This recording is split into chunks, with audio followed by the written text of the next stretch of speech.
नमस्ते आत्मा। मैं सेकंड साइड फाउंडेशन से मनीष शर्मा। आज हम एक ऐसी सिद्धि के बारे में, आप उसको सिद्धि बोल सकते हो या आप उसको बहुत बड़ी पावर बोल सकते हो, उसके संबंध में आज हम बात करेंगे। बिलीफ सिस्टम, जिसको हम धारणा बोलते हैं।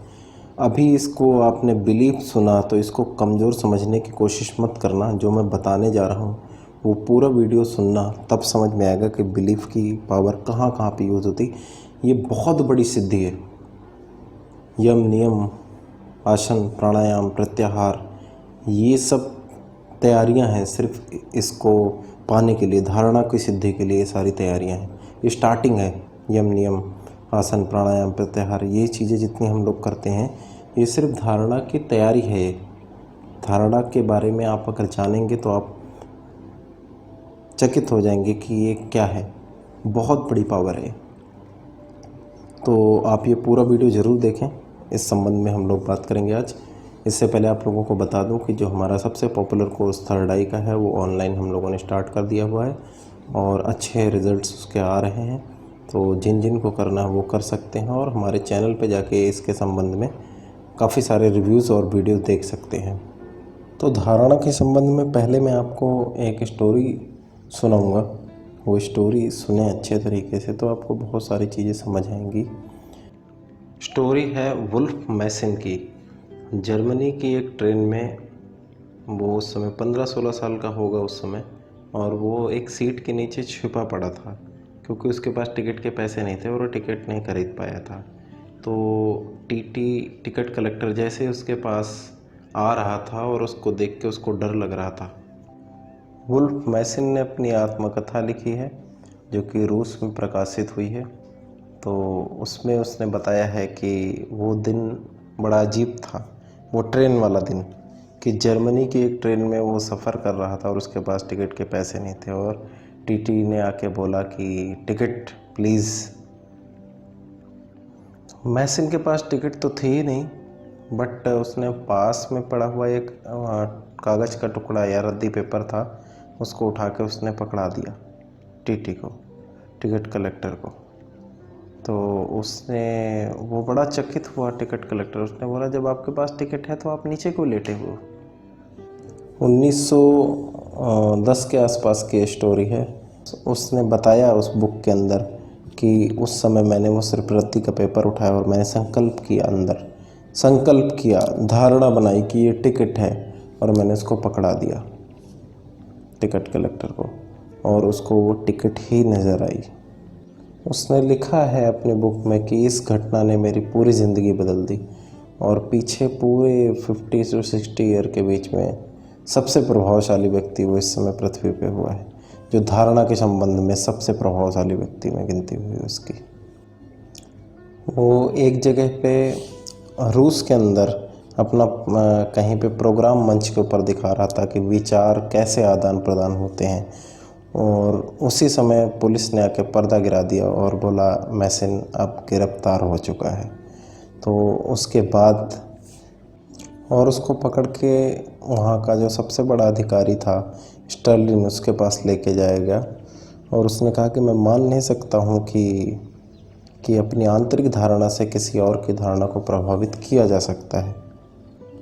तो स्टर्लिन बोला कि आप मेरे सामने ये सिद्ध करें कि धारणा से आप किसी और के विचार बदल सकते हो या उसकी धारणा चेंज कर सकते हो। क्योंकि उस समय रूस में ऐसा चल रहा था कि जो भी इस तरीके की कोई अफवाह उड़ाता था या फिर किसी भी साइकिक चीज़ को करने का दावा करता था तो उस समय उसको सज़ा दी जाती थी। तो उसको भी बुलाया गया पकड़वा के। तो मैसन को उस अधिकारी ने बोला कि यदि तुम अगर 1 लाख रुपए बैंक से लाके मुझे दिखा दोगे तो मैं मान जाऊंगा कि तुम सच बोल रहे हो। तो मैसन बैंक जाता है और सादे पेपर में एक सिग्नेचर करके मैनेजर को देता है और मैनेजर उसे 1 लाख रुपए निकाल के तुरंत दे देता है। वो बोलता है मेरा चेक है, ये पकड़ो। तो उससे क्या होता है कि वापस आके 1 लाख रुपए देता है। वो अधिकारी बहुत चकित होता है और सोचता है ऐसे कैसे हो सकता है। तो ये धारणा की पावर है। फिर उस अधिकारी ने सोचा एक प्रयोग और करेंगे हम, तब तुम्हें छोड़ेंगे हम। तो उसने बोला कि तुम मेरे रूम में आके दिखाओ। उस समय उसकी सिक्योरिटी बहुत टाइट रहती थी उस अधिकारी की। तो उसने 100 कमरे बना रखे थे जो अलग अलग कमरों में, मतलब किसी को पता ही नहीं चलता था किस कमरे में वो लेटा हुआ है, और वो चुपचाप रहता था और बाहर बहुत टाइट सिक्योरिटी थी। तो उस व्यक्ति को उस समय सिक्योरिटी के तहत जाना होता है और जेल में बंद होता है वो। तो उसको जेल से वो चाबी मांगता है, बोलता है खोलो यहाँ से, और वहाँ से निकलता है। वो निकलने के बाद सीधे पहुँचता है और उसको ठक ठक करके उठा देता है उसी अधिकारी को। तो अधिकारी बहुत चकित होता है, कहता है तुम कैसे यहाँ पे आ गए, इतनी टाइट सिक्योरिटी में तुम यहाँ पे कैसे आ गए। उसने बोला कि बस वही धारणा का कमाल है, मैंने धारणा की कि मैं इस रशिया का जो खुफिया विभाग है उसका सबसे बड़ा अधिकारी हूँ।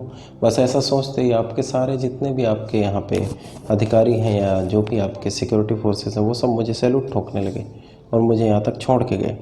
तो ये धारणा की पावर, अगर धारणा सिद्ध हो जाए तो आप कुछ भी कर सकते हो। और किस तरीके से धारणा सिद्ध होती है उस संबंध में हम थोड़ा सा और आगे चर्चा करेंगे। जैसे हम उबासी लेते हैं तो एक तरीके से सिद्ध होता है कि आसपास के कई लोगों को जमाई आने लगती है।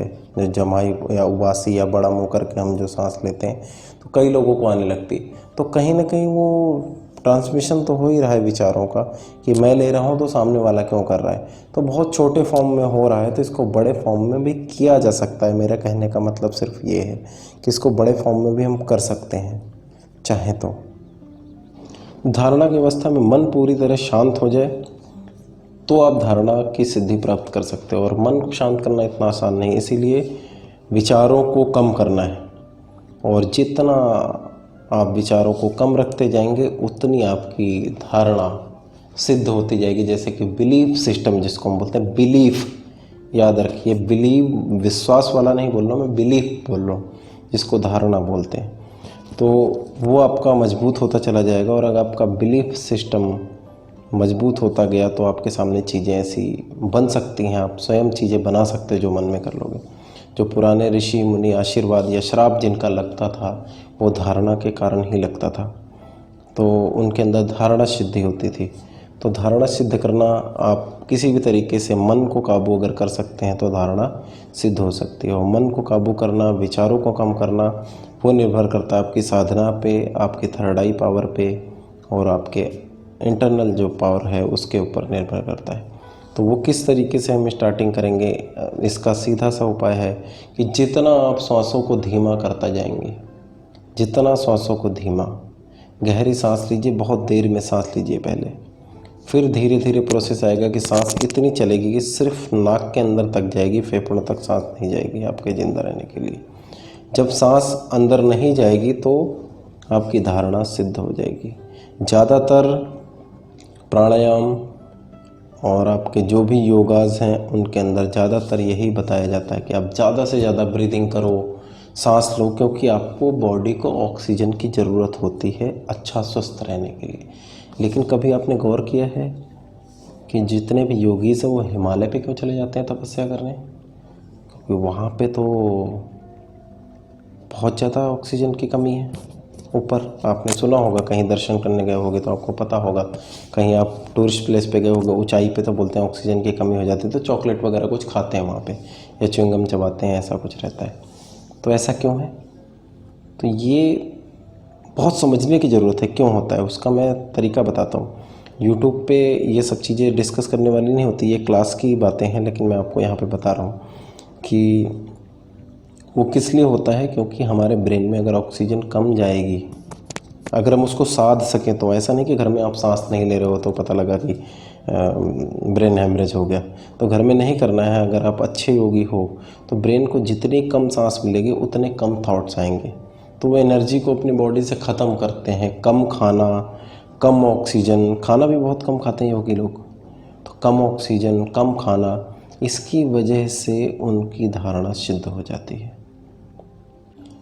ये एक भगवान महावीर ने कहा है कि अगर आपकी श्वास मंद होती चली जाए तो आपकी धारणा सिद्ध हो जाती है।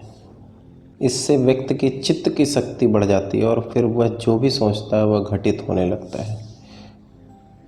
जो लोग दृढ़ निश्चयी होते हैं उनकी भी धारणा जाने अनजाने में मजबूत होने लगती है, उनकी धारणा काम करने लगती है। जो लोग दृढ़ निश्चयी होते हैं, जिनकी संकल्प शक्ति बहुत तेज होती है, तो वो लोग उनकी धारणा भी काफ़ी अच्छी काम करने लगती है। तो इसमें ऐसा नहीं है, साधना से भी किया जा सकता है, लेकिन बहुत लोगों को ऑटोमेटिक ही ये पावर होती है, बस उसको जगाने की देरी है।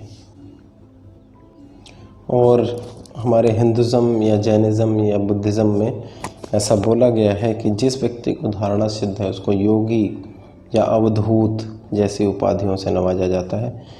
तो ऐसी उपाधि उनको मिलती है, उनको योगी बोल सकते हो या अवधूत बोल सकते हो, जिनको धारणा सिद्ध होती है। लेकिन मैं ये नहीं कहता हूँ कि आप एक बार बोलो कि अमेरिका हिल जाए या अमेरिका ऊपर आसमान में चला जाए, इतने हद तक नहीं पहुँचते हो तो आपको योगी नहीं बन सकते हो, आप घर नहीं छोड़ सकते हो आप, या आप हिमालय नहीं जा सकते हो। तो धारणा का हम 10% 5% तो यूज़ कर सकते हैं। आपके बोलने से 10 करोड़ नहीं बन सकते हैं, लेकिन किसी माध्यम से तो आ सकते हैं। तो उसका 10% 20% हम अगर अपनी लाइफ में यूज़ कर लें उस चीज़ का, अगर हमें नॉलेज है, हमारे योगियों ने, गुरु गोरखनाथ जी ने, इन सब लोगों ने बताया हुआ है कि कैसे धारणा सिद्धि है। इस संबंध में धीरे धीरे मैं आपको बताता रहूँगा। और आपको बीच में एक रिक्वेस्ट है, अगर आप इस चैनल पर नए हैं तो इस चैनल को ज़रूर सब्सक्राइब कर लें, जिससे आगे आने वाले नोटिफिकेशन आपको मिल सके। और हमारे चैनल पर जाके और वीडियो ज़रूर देखें, क्योंकि इसमें ब्रह्म मुहूर्त का वीडियो और पीछे हमने त्राटक के ऊपर भी 1-2 वीडियोस बनाए हैं, और आगे भी त्राटक की सीरीज़ को हम कायम रखेंगे। योग की दृष्टि में जो छठवां अंग है, 8 अंग होते हैं योग की दृष्टि में, जो छठवां अंग है वो धारणा आता है। यम नियम आसन प्रत्याहार प्राणायाम के बाद ही आप धारणा की सिद्धि की शुरुआत करें। यम नियम आसन प्राणायाम प्रत्याहार के बारे में डिटेल्स में बनाऊंगा, थोड़ा वक्त इंतज़ार करेंगे तो अच्छा रहेगा। धीरे धीरे मैं आगे लेके आऊँगा वीडियोस, कुछ टाइम बाद आएगा क्योंकि मैं वीक में या 2 वीक में, लेकिन इन सब की जानकारी मैं दूंगा आप लोगों को। तो यम नियम आसन प्राणायाम प्रत्याहार के बाद में आपका धारणा आता है। तो धारणा पे हम लोग बातचीत करेंगे आगे चल के कि धारणा किस तरीके से अब सिद्ध करनी है, उसके एक एक पार्ट के बारे में बात करेंगे। फ़िलहाल अभी के लिए आप अगर यूज़ करना चाहें तो इसको थर्ड आई पे भी अगर चीज़ें विजुलाइज करते हैं तो चीज़ें सच हो जाती हैं काफ़ी हद तक। लेकिन धारणा सिद्धि का मतलब आपके सामने चीज़ें रियलिटी में लोगों को दिखाई देंगी। जो आप बोल दोगे आपको समझ आएगा कि आप गलत बोल रहे हो, लेकिन लोगों को रियलिटी में दिखाई देंगी। और इस तरीके से हम बचपन से जैसे बहुत सारे नेगेटिव पॉजिटिव बिलीव्स बना के रखते हैं, जो हमारी धारणाएं हैं, जैसे जो मन के अंदर बना हुआ है, जैसे कि हमारा बिलीफ सिस्टम है। जैसे हमें पता है कि सूरज पूरब से उगता है, लेकिन एक्चुअल सूरज उगता ही नहीं कहीं से, आपको बात पता है ना अच्छे तरीके से। सूरज अपनी जगह पे रहता है, पृथ्वी घूमती रहती है। हमें जो बता दिया गया वही हम जानते हैं। सूरज पश्चिम में डूबता है 1 मिनट में। आपकी ये धारणा है, आपके बिलीफ सिस्टम है, ये आपको गलत बिलीफ सिस्टम बना दिए गए। तो इस तरीके से आपके दिमाग में वो चीज़ें हो रही हैं। अगर आप देखो ठीक तरीके से तो आपकी नज़र में तो हो ही रही हैं। बेशक सूर्य वहीं पे है अपनी जगह पे, लेकिन आपकी नज़र में पूरब से उग रहा है, क्योंकि आपकी धारणा है बचपन से, और लाखों लोगों की धारणा है बचपन से, करोड़ों लोगों की धारणा है बचपन से कि सूरज ईस्ट से निकलता है। तो इसी तरीके से बहुत सारे नेगेटिव बिलीव्स हैं जो हम बना के रखते हैं। जैसे कि पूर्वजों के लिए बना लेते हैं कुछ नेगेटिव बिलीव्स, या भूत प्रेतों के लिए नेगेटिव बिलीव्स बना लेते हैं, या किसी भी ऐसे टॉपिक पे हम नेगेटिव बिलीव्स बना लेते हैं जिनसे हमें हमारी लाइफ में बहुत सारा नुकसान होता है।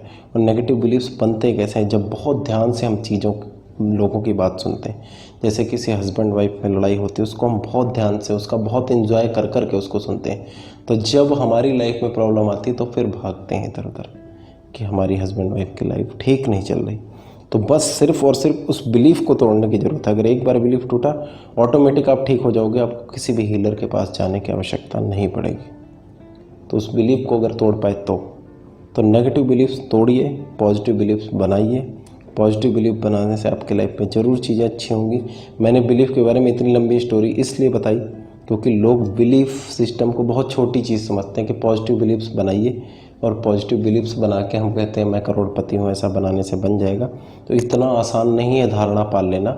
लेकिन कॉमन आदमी के लिए अगर वो धारणा बनाने की कोशिश करता है बिलीफ सिस्टम, तो 2% 4% तो बेनिफिट उसको ज़रूर मिलता है।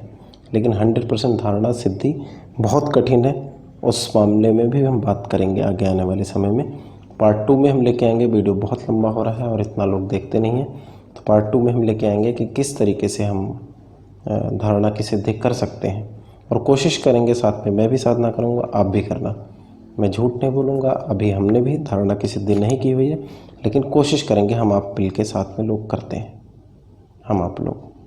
धन्यवाद अभी इसी के साथ, और रिक्वेस्ट है कि अगर एक लाइक और एक कमेंट करेंगे तो बहुत मेहरबानी होगी, हमारा उत्साह बढ़ेगा और हम टाइम दे पाएंगे, क्योंकि यूट्यूब वीडियो में एडिटिंग में एक एक दिन पूरा लगता है, और कॉन्सेप्ट सोचने में और उसको बनाने में काफ़ी टाइम लगता है, तो पूरा वीक या 3 दिन 4 दिन चले जाते हैं पूरा कंप्लीट एक वीडियो बनाने में। और नॉर्मल और प्लेटफॉर्म है, जैसे आप कॉमेडी प्लेटफॉर्म देखते हो या छोटे छोटे वीडियोस देखते हो, तो 1 सेकंड में कुछ भी बना लेते हैं, तो उस लेवल का कंटेंट यहाँ पे हम लोग नहीं दे पाते हैं, तो टाइम लगता है इसमें ज़्यादा। तो प्लीज़ आप लोग लाइक और शेयर कर देंगे तो बहुत ही मेहरबानी होगी। धन्यवाद। God bless you.